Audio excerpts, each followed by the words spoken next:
Welcome to Deep Dives on Ocean Chicks Films, where we explore everything supernatural in horror movies. This week, we're doing a deep dive into the 1999 possession horror film called Stigmata. This one's directed by Rupert Wainwright, starring Patricia Arquette, Gabriel Byrne, Jonathan Pryce, and Nia Long. This movie is a guilty pleasure of mine. I've watched it many times. I love how fun it is. I think it's cool how they play around with these crazy concepts. And I love Patricia Arquette. I always love her in everything she's in. And I really think she's such this cool, groovy hairdresser, someone that, I kind of had a hairdresser like that when I was younger. And I always wanted to be her. And I love her apartment that she lives in. That is my dream apartment. I'm still hopeful one day I will have that kind of an apartment. Who knows? And Gabriel Byrne, I think, is perfect in this role as well. I love him in Point of No Return. He's kind of edgy and struggling with stuff. And I think same kind of thing here. He's playing a priest, but he's struggling with issues that they're throwing at him. He's questioning things.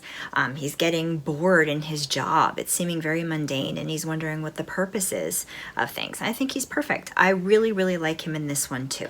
And the Stigmata, something that I have been fascinated by since I was in grade 8 when I first started going to church and Catholic church and learning about religion and God and that kind of thing and finding my way. And, church is something my parents never forced on me. They always gave me the choice and so introduced me to it so that I could make decisions for myself. But I'm very grateful for all of that. And so some of those stories that my dad was interested in, that he read about, we would talk about. And so I've been fascinated with the whole idea of it for a very long time. I've heard lots of stories about it. I do think this film takes a lot of liberties with that kind of thing. They've crossed a whole bunch of concepts and ideas and maybe embellished on them a little bit. But I think that's kind of fun that they did that, and they sort of throw into the mix a bit of a challenge against some of the people that are running the church, that kind of thing. I think that's kind of neat. And so, like I said, guilty pleasure. I kind of like this movie. I'm also quite interested in Padre Pio and St. Francis of Assisi. I love the history behind them as well.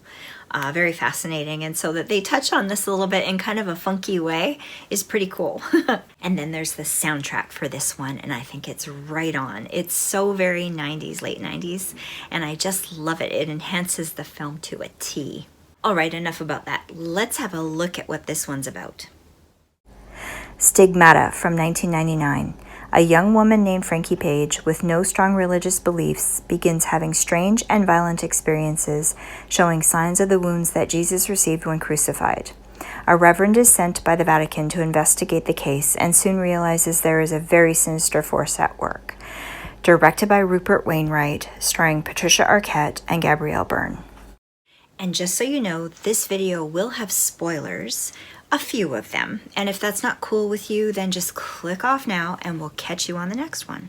So the story starts out with this elderly Father Alameda who has just recently passed away. The parishioners and the townspeople loved him very dearly. He's in Brazil. And he suffered the stigmata. And as a miracle type of a thing, afterwards there's this statue of the Virgin Mary, and it is crying tears of blood. So everybody thinks this is a real miracle. And so if someone is to be deemed a saint, usually years after their death, there has to be some sort of big miracle that's happened where they can decide that that person is a saint because they created that miracle happening after death. And I think that this story is inspired by Padre Pio, who was an Italian priest who also suffered the stigmata in life, allegedly. And it's documented, that kind of thing. And I think that they're kind of making reference to that. So that's another reason why I thought this movie was really cool, because I really love Padre Pio. I think the story is very incredible. Check it out if you don't know about him yet. I'm sure you can Google it and read about him. Pretty incredible.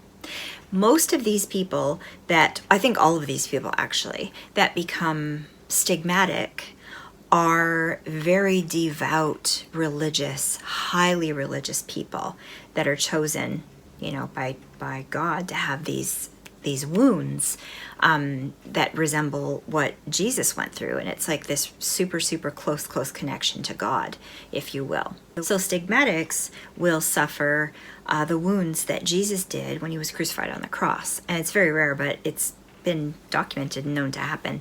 There'd be the wounds through the hands, where he was nailed to the cross, the feet, and the left side near his heart where he was pierced. They'll also suffer things like, wounds of being whipped on the back, bruising of bearing the cross, also the crown of thorns in his head and the bleeding. Another thing that happens is in their presence, they will go through a lot of pain because of this, be tormented by demons, and there'll be this smell of flowers in the air. And sometimes they'll even, I think out of their eyes will come holy oil and that kind of thing. Really interesting stories. If you ever get a chance, you should Google it and read about some of them, because it's pretty incredible. Very religious people, very close to God, very horrible thing to go through, but miraculous in my opinion. And I love that they're tackling this in this story in kind of a hip way. I thought that was really neat. And I guess I should say that stigmatics don't always suffer all of the wounds. They suffer some, and the wounds never heal, so it's constantly bleeding and pain and going through that. But people that are, it's like a gift from God to have that, because you're so blessed and so connected. So while it's a hard thing to go through, it's like a really incredible thing too, apparently. So Padre Pio is the patron saint of pain, suffering, and healing, and I think that's really cool. I love reading up on him. I suggest that you do too if you're interested in that kind of thing. I'm not saying any of this is real or true, or you believe whatever you want to believe, but it sure is interesting to learn about these things in history, I think.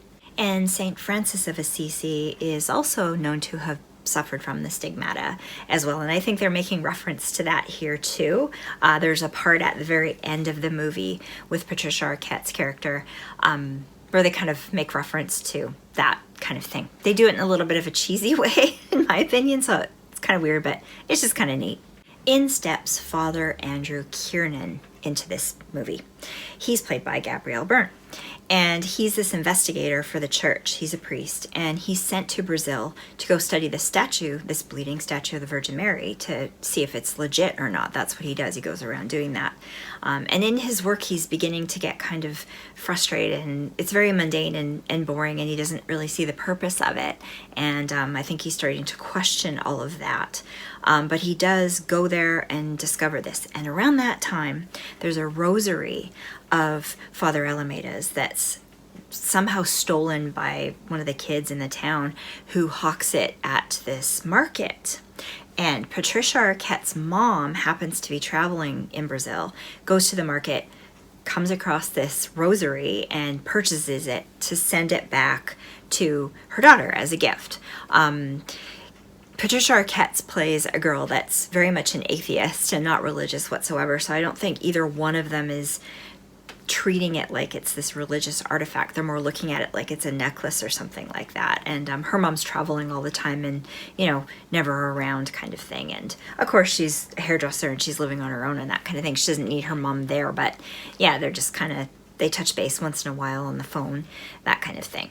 But her mom sends back this parcel. She gets this rosary from this Father Alameda.